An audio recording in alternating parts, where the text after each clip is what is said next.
Paz do Senhor, meu irmão Alan aqui. Quero apresentar para vocês hoje uma palestra sobre a Páscoa, né? A verdade sobre a Páscoa. O que nós entendemos sobre a Páscoa? O que as pessoas no geral entendem sobre a Páscoa? Deixa eu puxar minha imagem aqui para a gente começar aqui os slides. Então vamos lá. Como a Páscoa é conhecida hoje, né? O que a gente entende quando fala de Páscoa hoje em dia, 2026? A gente fala em Páscoa, você pensa em ovo de chocolate, né? Você pensa em coelho, você pensa em Cristo, né? Alguns entendem a verdade, outros ainda estão muito confusos em relação, né? O que o coelho tem a ver com a Páscoa? O que chocolate, ovo tem a ver com a Páscoa? E é o que nós vamos tentar explanar hoje aqui nesse vídeo. Amém? Então, qual é a origem da Páscoa? Mas a origem da Páscoa ela surge na escravidão do Egito. O povo de Israel estava escravizado no Egito durante 400 anos, aproximadamente, debaixo de açoites. Diz lá em Êxodo 1,14 que eles estavam angustiados, né, com tanta opressão, tendo que pisar barro para fazer tijolos, para construir o Egito, né? Uma nação virou escravo do faraó. Aquele primeiro faraó que conhecia José faleceu, surgiu outro faraó que não conhecia José do Egito e passou a escravizar o povo de Israel, né? Depois de alguns eventos, né, Moisés foge do Egito. Moisés, que era filho adotivo da princesa, da filha do faraó, ou seja, ele era um príncipe, né? A grosso modo falando, ele era um príncipe, né?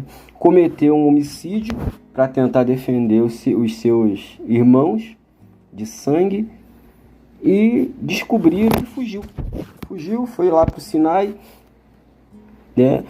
Começou a viver na casa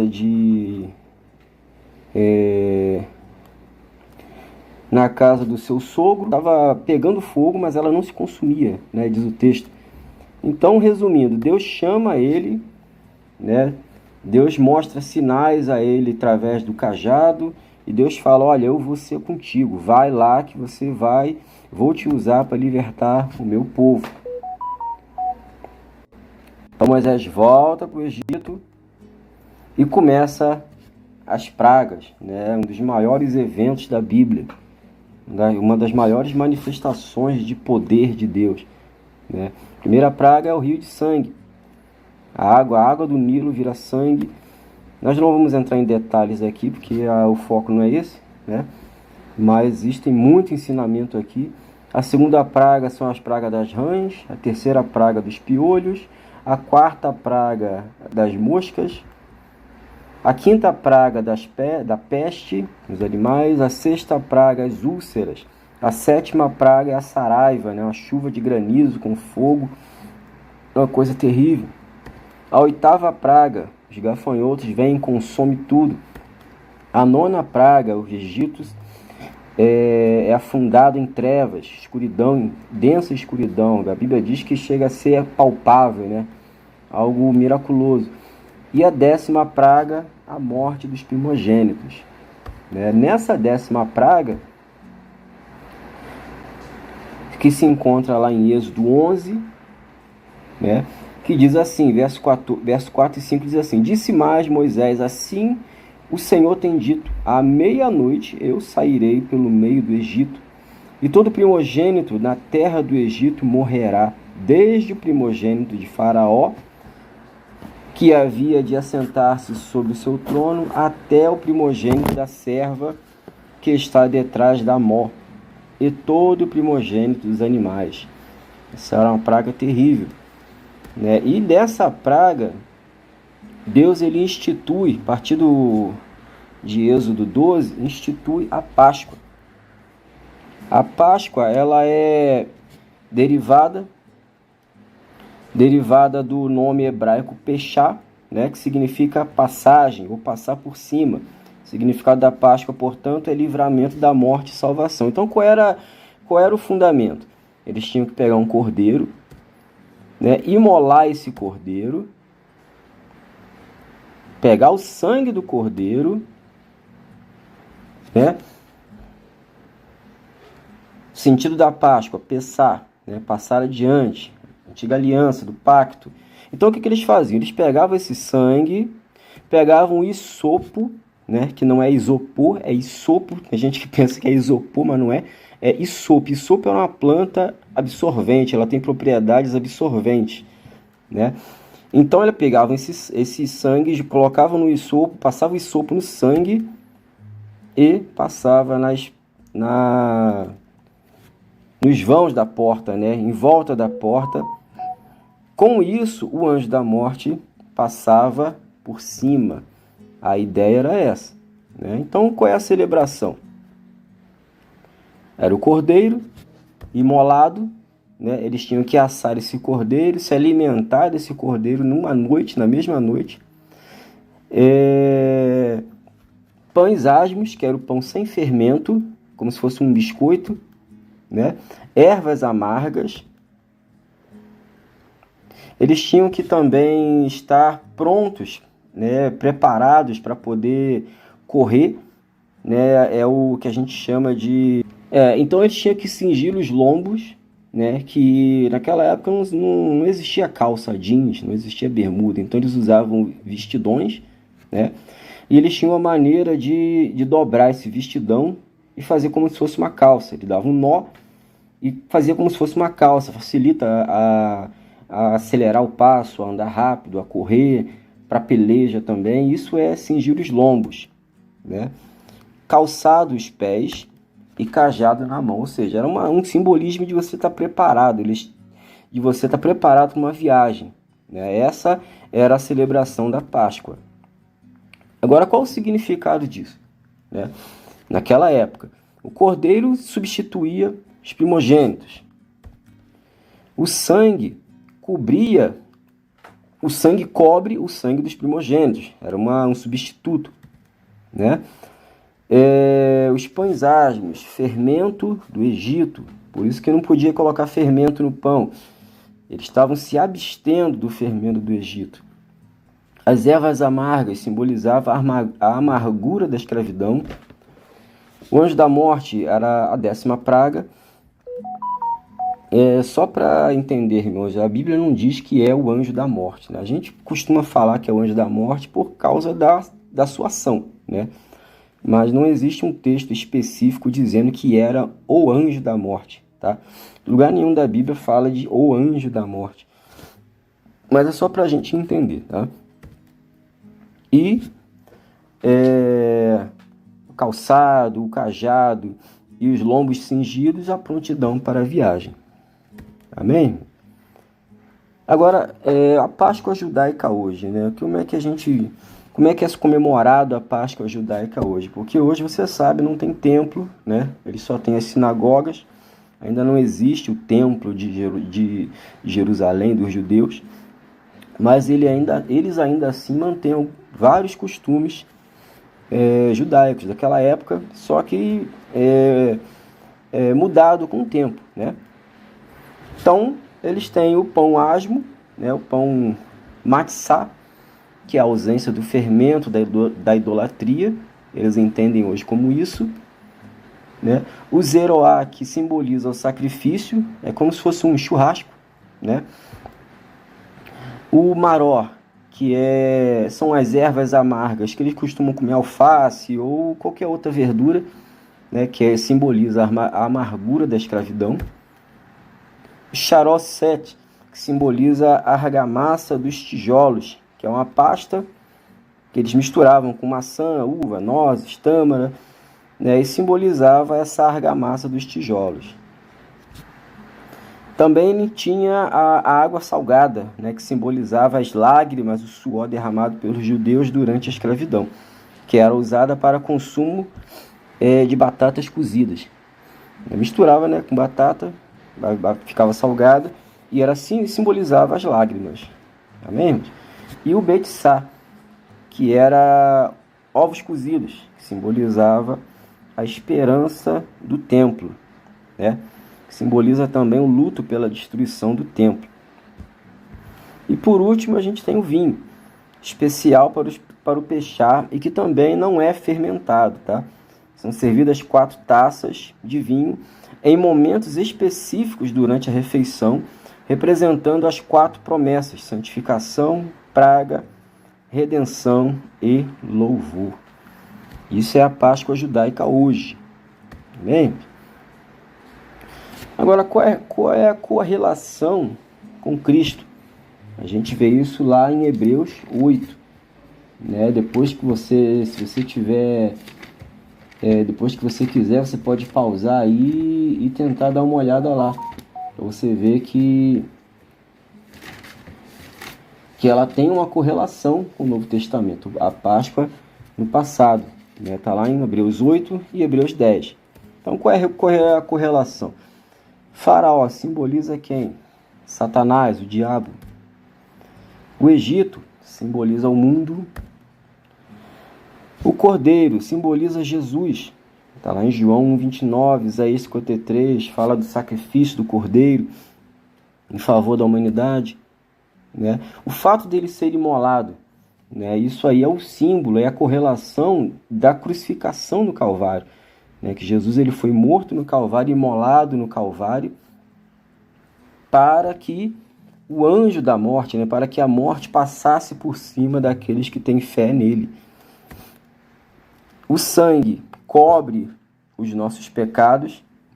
Então, quem aceita Jesus, quem tem Jesus, quem tem um relacionamento com Jesus, que aceita o batismo, converte-se, né, e segue as regras do Senhor, o sangue de Jesus é como se estivesse cobrindo os nossos pecados. Deus, quando olha você, ele não olha os teus pecados, ele vê o sangue de Jesus cobrindo os teus pecados. Por isso você é perdoado, não porque você é bonzinho, mas porque o sangue está cobrindo o teu pecado e o anjo da morte passa por cima. Os pães asmos simboliza o quê? Simboliza a vida de santidade, né? Sem o fermento do Egito. As ervas amargas, a aflição da escravidão. O anjo destruidor, a morte, a ira de Deus, a vitória sobre a morte. Né? E o fato de estar com os lombos cingidos, sapato, e a sandália e cajado é a prontidão para a volta de Jesus, para viver o Evangelho. Né? Essa é a correlação com Cristo. Agora, a última Páscoa e a Santa Ceia. Nova aliança, pacto. Né? Jesus ele celebrou a última Páscoa e, ao mesmo tempo, ele comemorou, ele celebra, ele inicia a celebração da Santa Ceia. Como é que ele faz isso? Ele pega pães, vinho, né? E celebra com os seus apóstolos, dizendo: olha, esse é o meu corpo, esse é o meu sangue, fazei isso todas as vezes em memória de mim. Né? Falando, demonstrando que ele seria crucificado no Calvário. Né? Essa era a correlação. Né? Então, quando Jesus comemora, celebra isso, ele está fazendo uma substituição. Ele está mudando, ele está saindo do Velho Testamento e indo para o Novo. No Velho Testamento, os judeus comemoravam a Páscoa.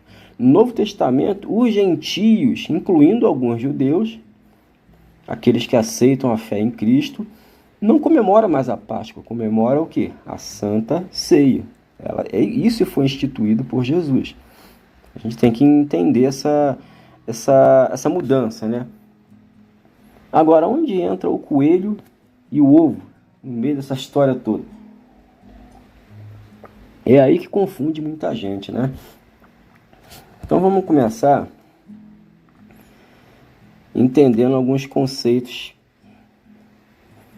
novos aqui, né? Da onde vem essa história do ovo? Da onde vem isso? Nós precisamos entender. Primeiro a gente tem que entender, irmãos, o que é um mito, o que é um ritual pagão. Né? Paganismo é um termo geral usado para referir-se às antigas tradições e cultos politeístas ou animistas, à mitologia greco-romana, bem como tradições na Europa e na região norte da África antes da cristianização. Ela vem do latim paganus, que significa aldeão. Então, quando a gente fala de paganismo, de pagão, é qualquer culto ou forma de culto que não seja cristã. Então, qualquer culto antes do cristianismo é considerado paganismo. Tá mesmo? A gente tem que entender isso. E nesse paganismo surge o mito do ovo primordial, ou ovo cósmico, né? Porque os pagãos eles não tinham a revelação bíblica, eles não tinham a revelação da verdade, eles não entendiam que Deus, o único Deus, criou o mundo, né, com a sua palavra, eles não tinham esse conceito. Na mente deles, o mundo veio de um ovo, né? Aí existe o mito do ovo cósmico, né, que é o que? O Sol, ele chocou um ovo, desse ovo nasceu os céus e a terra, e eles chamam isso do quê? Da fertilidade da Mãe Terra. O que eles acreditam? Eles acreditam que a terra é como se fosse uma mãe. A terra é como se fosse uma divindade viva e que a terra tem vida. Então, na cabeça de muitos povos pagãos, se você furar um buraco na terra, é como se você estivesse ferindo a divindade, a mãe terra. Por isso existem muitas pessoas que entram nessa questão de ecologia, nesse exagero ecológico. São pessoas que aderem a esse tipo de pensamento pagão. E esse paganismo, essa ideia de ovo primordial, ela vem de muitos lugares, né? Pelos gregos, essa ideia de ovo cósmico, ela vem de várias regiões da época. Ela vem da Grécia, dos egípcios, persas, nórdicos, da Finlândia, Polinésia, até na China eles criam nessa ideia de ovo cósmico. Né? O ovo simboliza na cabeça deles a fertilidade. Eles eram pintados como símbolos mágicos ou de ouro e eram enterrados ou lançados no fogo aos deuses, né? Como uma forma de culto, né? Uma forma de oferenda. Né? Os egípcios e persas eles também costumavam tingir ovos com cores da primavera e presentear os amigos. Isso era costume, era habitual nos povos antes do cristianismo, acreditar nessas coisas. E o coelho, né? Da onde vem essa questão do coelho envolvido quando é que o coelho ele entra nessa ideia da Páscoa? Né? Antes disso, a gente tem que entender o que acontecia no passado. Os pagãos, melhor dizendo, eles tinham seus cultos de acordo com as celebrações anuais pagãs, né? Cada um dos equinócios e solstícios eles eram comemorados de uma maneira diferente, né? Os solstícios são períodos do ano em que o dia é mais longo que a noite. E o equinócio são períodos do ano em que o dia e a noite possuem o mesmo tempo. Então, na Europa, naquela região, o inverno era muito denso. Era neve em todo canto, era bem rigoroso o inverno. Então, quando chegava o equinócio da primavera, era celebrado com bastante alegria, né? Porque é como se fosse uma renovação da terra, né? Então, por que a lebre era um dos primeiros animais a aparecerem? E os ovos simbolizavam na mente deles o renascimento e a renovação. A lebre ou o coelho, né, tanto faz, eles eram os primeiros a aparecerem e era símbolo de renovação e renascimento. na mente dos povos pagãos. Né? A lebre, por quê? Porque a lebre ela se multiplicava, né? A gente sabe que o coelho se multiplica de forma muito rápida. A gente sabe que, irmãos, que não é o mesmo animal, né? Lebre e coelho são animais distintos, mas tanto um como o outro eram vistos como símbolos dessa renovação da terra, tá? E por fato deles se multiplicarem muito rápido também, eles eram cultuados como uma forma de você trazer para a sua própria vida também essa multiplicação na cultura, na agricultura, na vida deles no geral. Agora, a representação da lebre era desde a época da Era Neolítica, bem antigo mesmo, né? Você vê aqui algumas imagens, né? O deus coelho da homossexualidade lá na China, né? Até nas Américas, na América aqui, né? Os astecas cultuavam o coelho, o amuleto no Egito, o coelho na dinastia Zhou lá na China. Você vê que são práticas bem antigas, tá? Agora, nesse meio, entra uma deusa chamada Ostara. Deusa com D minúsculo, tá? A gente sabe que só existe um deus, né? Mas entra essa deusa. Quem é essa deusa, irmãos? Essa deusa Ostara.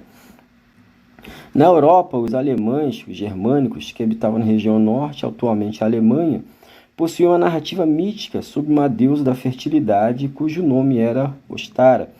O coelho era símbolo do culto a essa deusa, posto que passando o inverno e tendo início o período da primavera, estação que simboliza o renascimento, a floração, a fertilização, os coelhos eram com frequência os primeiros a saírem de suas tocas e começarem a reproduzir-se, aquilo que nós já falamos. Em 1835, o folclorista Jacob Grimm argumentou que a lebre da Páscoa estava ligada a uma deusa, que ele imaginava ter sido chamada de Ostara. Isso no século XIX, né? Em alemão antigo. Ele derivou esse nome da deusa anglo-saxã Eostre, que Beda, um monge anglo-saxão, considerado o pai da história inglesa, mencionou em 731. Vamos ver o que esse Beda falou. Ele observou que na Inglaterra, no século VIII, o mês de abril era chamado mês de Eostre, em homenagem à deusa Eostre. Ele escreveu que um festival pagão da primavera, em nome da deusa, foi assimilado na celebração cristã da ressurreição de Cristo. Veja o que aconteceu. Ele entendeu, ele escreveu que esse festival pagão na primavera, em nome da deusa, foi assimilado, né, foi comparado à celebração cristã da ressurreição de Cristo. Isso lá no século VIII.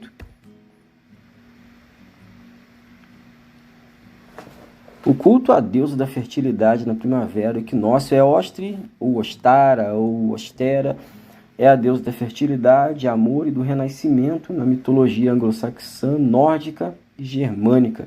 E ela é comparada também a Afrodite, que também é uma deusa do amor, da fertilidade, Astarte, da Fenícia, e Star, dos Sumérios, há quase 5.000 anos atrás. Eles já tinham essa ideia de culto, né, à fertilidade, ao amor e ao renascimento. Você vê que as coisas vão se encaixando, né? Parece que os deuses vão se transformando, vão mudando de nome, mudando de aparência. As tradições e rituais que envolvem o Ostara, ovos coloridos, coelho, flores, né, da primavera, e fogueiras também, né? Porque eles costumavam dançar em volta de fogueiras, fazia parte do culto pagão antigamente, né? Hoje em dia alguns grupos ainda fazem isso, né? A gente vai falar isso mais tarde. Existe um conto de Ostara que é bem interessante, né? Dizem as lendas que Eostre tinha uma especial afeição por crianças. Onde quer que ela fosse, elas seguiam e a deusa adorava cantar e entretê-las com sua magia. Um dia, Eostre estava sentada em um jardim com suas tão amadas crianças, quando um amável pássaro voou sobre elas e pousou na mão da deusa. Ao dizer algumas palavras mágicas, o pássaro se transformou no animal favorito de Eostre, uma lebre. Isso maravilhou as crianças. Com o passar dos meses, elas repararam que a lebre não estava feliz com a transformação, porque não mais podia cantar nem voar. As crianças pediram a Eostre que revertesse o encantamento. Ela tentou de todas as formas, mas não conseguiu desfazer o encanto. A magia já estava feita e nada poderia revertê-la. Eostre decidiu esperar até que o inverno passasse, pois nessa época seu poder diminuía. A lebre assim permaneceu até que então a primavera chegou. Nessa época os poderes de Eostre estavam em seu apogeu e ela pôde transformar a lebre em um pássaro de novo. Durante algum tempo, agradecido, o pássaro botou ovos em homenagem a Eostre. Em celebração à sua liberdade, as crianças que tinham pedido a Eostre que lhe concedesse sua forma original, o pássaro, transformado em lebre novamente, pintou os ovos, e distribuiu pelo mundo, para lembrar as pessoas de seu ato tolo de interferir no livre-arbítrio de alguém. Eostre entalhou a sua figura, a figura de uma lebre na lua, o que pode ser visto até hoje por nós. Então, qual é a ideia aqui? Ela é uma história antiga, que a gente sabe que não é verdade, não é uma coisa criada, mas que faz jus ao que eles pensam. Se você for olhar para a lua hoje, próximo ao equinócio, depois do equinócio, se você tiver muita criatividade, você consegue ver uma lebre estampada. É o que eles entendiam, irmãos. Naquela época não tinha revelação bíblica, não tinha revelação de Deus, então o que a mente deles criava, eles entendiam que era verdade, é o que eles criam. Por isso que o paganismo é muito perigoso. O paganismo, ele confunde as pessoas, ele leva as pessoas a um campo onde não há verdade, onde é tudo ilusório, tudo ilusão. Alguns grupos religiosos que comemoram a festa de Ostara hoje. Existe o druidismo, uma religião celta, antiga. Helenismo, antiga religião grega que estão tentando revitalizar ela. O Wicca é conhecido como bruxaria branca. Principalmente esse grupo é um dos que mais comemoram o equinócio hoje. E o próprio satanismo comemora o equinócio, da mesma maneira que os pagãos faziam antigamente.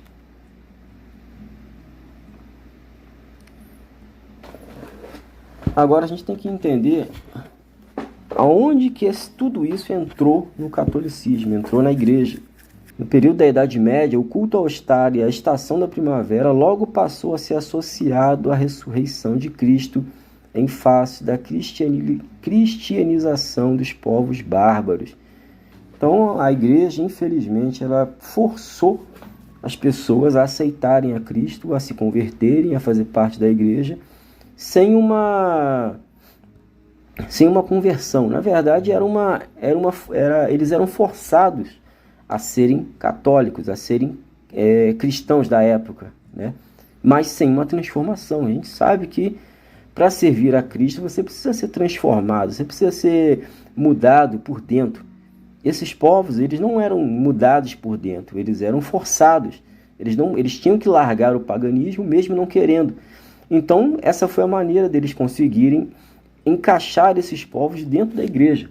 Trazer um pedaço da cultura deles, da forma de culto deles, para dentro da igreja, fazer essa correlação, para eles entenderem que não, aqui não é muito diferente, aí é quase igual aí, você só precisa mudar alguns símbolos. Então eles trouxeram todos esses símbolos para dentro da igreja, incluindo ovo, com coelho.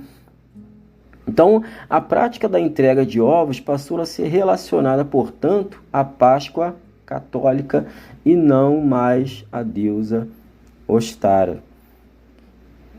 Daí começa a entrar, o coelho e o ovo de Páscoa dentro no meio cristão.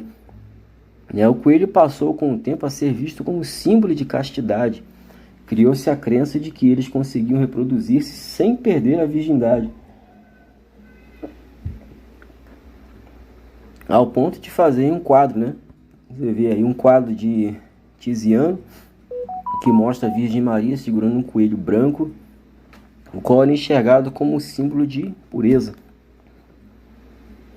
Então o que aconteceu? A igreja ela pegou aspectos da Santa Ceia, ela pegou partes da Páscoa judaica, ela pegou celebração pagã do equinócio, alguns símbolos da celebração pagã do equinócio, juntou isso tudo e nós temos a Páscoa como ela é vista hoje, como ela é conhecida hoje.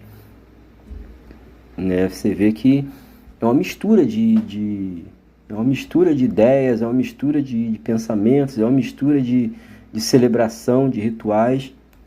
Isso a gente chama de sincretismo. O que é sincretismo? É quando você mistura vários tipos de celebrações numa coisa só. Ela deixa de ser pura, né?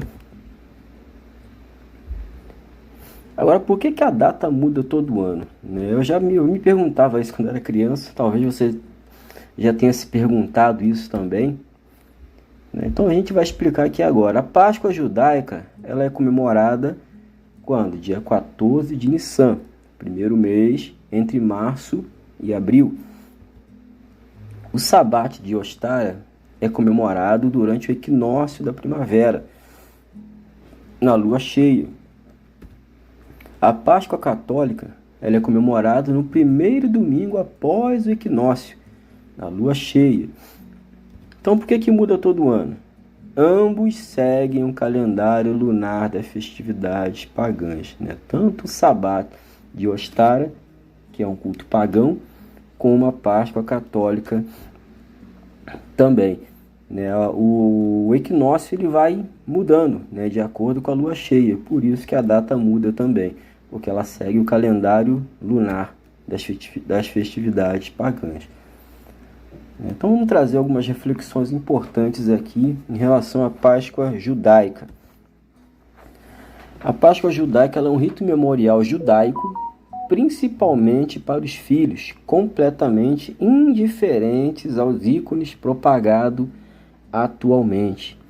Então o rito memorial judaico era o que? Eles tinham comemorado aquilo naquela época, eles comemoram hoje para lembrar os seus filhos do que Deus fez a eles no passado, há 3.000 anos atrás aproximadamente, de quando eles foram libertos da escravidão do Egito. Isso está lá em Êxodo 12. Segundo, as nações foram expulsas de Canaã por causa das suas impiedades. Lá em Deuteronômio 9 fala sobre isso. Essas impiedades, elas incluíam principalmente abominações, idolatria. Toda idolatria pagã para Deus é uma abominação. Qualquer tipo de culto pagão para Deus é abominação. A gente precisa entender isso. Você está aqui em Deuteronômio 18, algumas abominações, só para você ter uma ideia. A Bíblia fala lá em Deuteronômio 18, se você ler o texto, você vai entender que a abominação, culto a Moloque, era uma abominação. É interessante que Moloque tem o mesmo sentido de Moleque. Né? Às vezes a gente chama as crianças de Moleque. Quando você está chamando as crianças de Moleque, é como se você estivesse xingando elas de um deus pagão, de um deus que sacrificava crianças. Uma coisa horrível. Adivinhação é abominação para Deus. Né? Hoje nós temos o horóscopo. A Bíblia fala de prognosticador. Né? Hoje nós temos búzios, tarô. Isso tudo é abominação para Deus, tá, irmão? Feitiçaria também. A Bíblia fala que bruxaria é uma abominação a Deus. Quando a gente fala essas coisas, a gente não quer ser, como é que eu posso dizer, rigoroso. A gente não está falando de pessoas. A gente não está falando que Deus não gosta dessas pessoas, mas são as ações, né? São as suas práticas. As práticas são abomináveis, não é a pessoa. Vamos supor que existe um feiticeiro. Deus não abomina o feiticeiro, Deus abomina a feitiçaria. Se algum dia ele largar a feitiçaria, Deus vai tratar, vai cuidar dele, vai dar a oportunidade que ele precisa. A Bíblia fala que Deus abomina encantamentos, né? Existem livros de encantamentos. Eu citei um exemplo aqui que é o Necronômico, que é o livro dos mortos, é um livro de encantamentos egípcio, antigo. Espírito adivinhante, né? Hoje você vê pessoas com bola de cristal tentando adivinhar o futuro. Mágico também é uma abominação para Deus. Hoje você vê a magia negra no meio do espiritismo. Consulta aos mortos também. Tem a tal da Ouija também, que as pessoas costumam consultar os mortos. Tudo isso, irmãos, é abominação, incluindo também ícones e práticas vindas do paganismo também, que é o caso que nós vemos na Páscoa hoje, né? Então, todo paganismo ela é abominação para Deus. Anátema é maldição, é maldito, né? Tudo que é abominação, tudo que é vindo do paganismo, para Deus é amaldiçoado, tá? Deus proibiu a abominação dentro de casa, com maldição. Deuteronômio 7:26 fala sobre isso, incluindo tradições pagãs. A Páscoa judaica ela era uma sombra da verdadeira Páscoa, que é Cristo. Se encontra lá em 1 Coríntios 5:7, fala sobre isso. Né? Então era uma sombra. A Páscoa hoje, o crente não deveria, não há necessidade do crente hoje comemorar a Páscoa, porque ela era uma sombra daquilo que seria a verdadeira Páscoa, que é Cristo. Né? Quem era o Cordeiro? Jesus. O sangue do Cordeiro é o sangue de Jesus vertido na cruz. Né? Quem é o Egito hoje? O Egito é o mundo. E quando você se converte, você é liberto da escravidão desse mundo. E assim por diante. Vou trazer uma segunda reflexão que fala da Páscoa popular, como a gente conhece hoje, né? A Páscoa ela foi substituída pela ceia. Jesus foi o sacrifício perfeito. Mateus 26 fala sobre isso. Então, não há necessidade de comemorar a Páscoa hoje. Se a gente for levar para o literal, não há necessidade do cristão comemorar a Páscoa hoje. Por quê? Porque ela foi substituída pela Santa Ceia. Mateus 26, Jesus celebra a última Páscoa e a primeira Santa Ceia. Você não vê no livro de Atos nenhum cristão comemorando Páscoa. Você não vê nas epístolas os apóstolos orientando a celebrar a Páscoa, mas a Santa Ceia. Né? Ela tornou-se uma prática sincrética, celebrando rituais judaicos e pagãos. Né? Você vê a Páscoa hoje, como é conhecida hoje, você vê primeiro que é a celebração de Páscoa, né? Que é uma coisa que já não deveria ser comemorada pelo cristão, a Páscoa, porque a Páscoa ela é judaica. Né? E ícones pagãos, por quê? Porque além de você incluir uma Páscoa que é judaica, as pessoas colocam coelho, colocam ovos, que são símbolos de cultos pagãos. São símbolos que trazem ideias do paganismo. A ideia do ovo primordial, de que o mundo foi criado de um ovo, de que o coelho é símbolo da prosperidade, e assim por diante. Se tornou uma prática sincrética. Né? Ela é uma prática involuntária de paganismo. Porque quando você coloca um coelhinho na tua casa lá, você está involuntariamente celebrando um culto pagão, tá?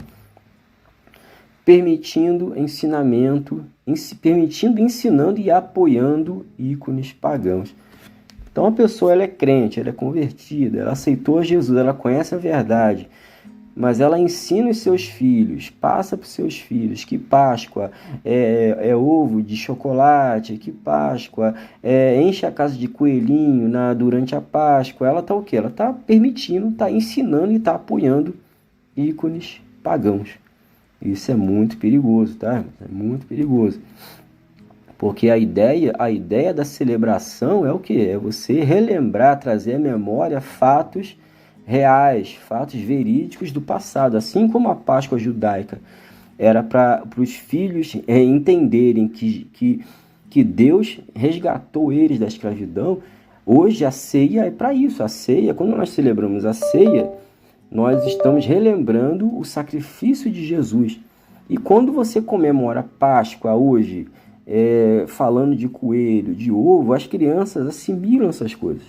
Elas assimilam e elas crescem com esse pensamento, com essa ideia de que Páscoa é ovo e é coelho. E isso é uma mentira. E a gente sabe que o pai da mentira não é Deus, né? Agora, e o chocolate? Da onde vem o chocolate? Eis a questão, né? Essa história tem início nas civilizações maias e astecas, que consideravam o chocolate algo sagrado, tal qual o ouro, né? Como se fosse o próprio ouro mesmo.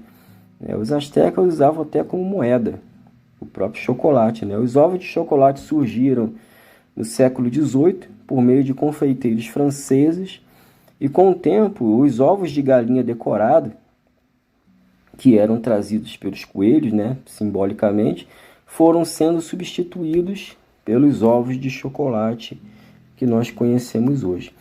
Então, não é pecado comer chocolate. Claro, né? Não é pecado você comprar ovo de chocolate também e comer também. Mas a ideia aqui dessa palestra, a ideia é você entender todos os conceitos e passar a ensinar aos seus filhos o que é a verdade. Ensinar aos seus filhos, olha, Páscoa não é coelho, Páscoa não é ovo de chocolate, né? Páscoa, a verdadeira Páscoa é Cristo, e assim por diante, né? Quais foram as ordenanças, então, os rituais bíblicos para o novo pacto? Primeiro, batismo. Marcos 16:16 fala sobre isso. Ide, batizai todos em nome de Cristo, né? Essa era a primeira ordenança. A segunda ordenança é o quê? A ceia do Senhor, que se encontra lá em 1 Coríntios 11. Né? Celebrai e bebei todas as vezes em memória de mim. Comei todas as vezes em memória de mim. Então, quando você celebra a ceia, você está se lembrando da morte do que Cristo fez por você e pelos seus filhos, né? Da mesma maneira que a Páscoa, ela é o memorial dos judeus passado para os filhos, a ceia é o memorial daquele que é convertido, daquele que é salvo, daquilo que Deus fez, Jesus fez no Calvário por cada um de nós. Amém, irmãos? E para finalizar, eu quero trazer aqui Gálatas 5:9, que diz o seguinte: sabeis que um pouco de fermento leveda toda a massa. O que ele quer dizer com isso? Um pouco de fermento. Você coloca um coelho, você coloca um ovo, é um fermento. Daqui a pouquinho a massa está toda levedada, a massa está enorme, cheia de fermento, inflada, né? A massa do conhecimento de Deus. Que nós possamos pensar nisso, em nome de Jesus, e que você tenha uma boa Páscoa, né? E possa passar a verdade para a tua família, para os teus filhos, e que esse conceito permaneça na mente de cada um de nós, e que possamos ter uma Páscoa de verdade, abençoada em nome de Jesus. Amém? Deus abençoe.